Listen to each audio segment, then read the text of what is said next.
문재인 대통령이 법무부 장관 후보자로 추미애 더불어민주당 의원을 지명했습니다. 네, 청와대 취재기자를 연결해서 자세히 알아보겠습니다. 강민경 기자. 네, 청와대입니다. 문재인 대통령이 조국 전 장관 이후로 공석이었던 법무부 장관 자리에 추미애 의원을 내정했습니다. 법무부 장관 내정자만 발표한 원포인트 인사였습니다.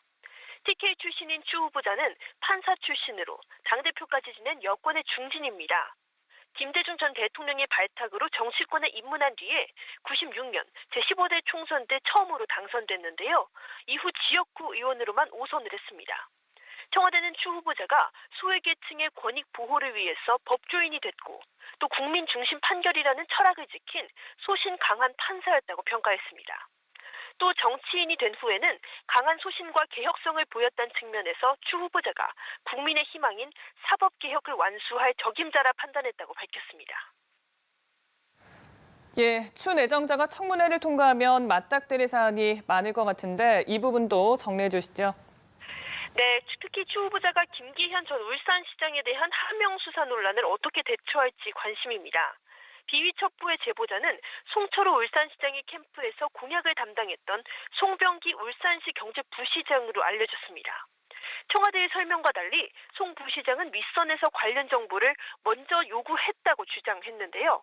이렇게 주장이 배치되는 상황에 대해서 청와대는 파악할 수 있는 선에서는 최선을 다했다며 청와대는 수사기관이 아니니까 더 이상 무엇을 밝혀낼 수 없다고 했습니다. 한편 이런 논란이 유재수 전 부산시 경제부시장에 대한 감찰 무마 의혹과 맞물리면서 청와대와 검찰의 갈등도 격화되는 상황인데요.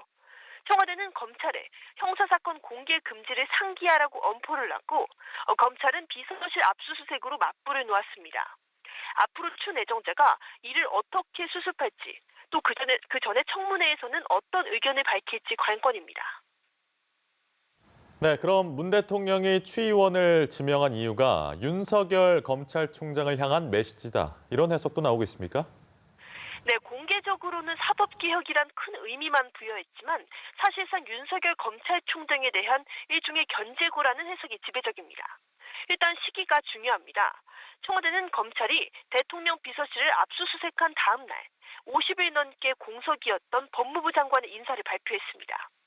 추 의원이 오르내리기는 했지만 오늘로 딱 집어서 발표 시점을 택한 건 결국 검찰에 보낸 명확한 메시지란 해석입니다. 한편 청와대는 검찰 조직의 움직임 기저에는 수사권 조정 등 검찰 개혁에 대한 반발이 깔려 있다고 해석합니다. 이 때문에 추 다르크라는 별명을 가질 정도로 강한 돌파력을 가진 추미애 후보자를 내세워서 개혁에 대한 강력한 의지를 다시 한번 피력했다는 분석입니다. 지금까지 청와대에서 연합뉴스TV 강민경입니다.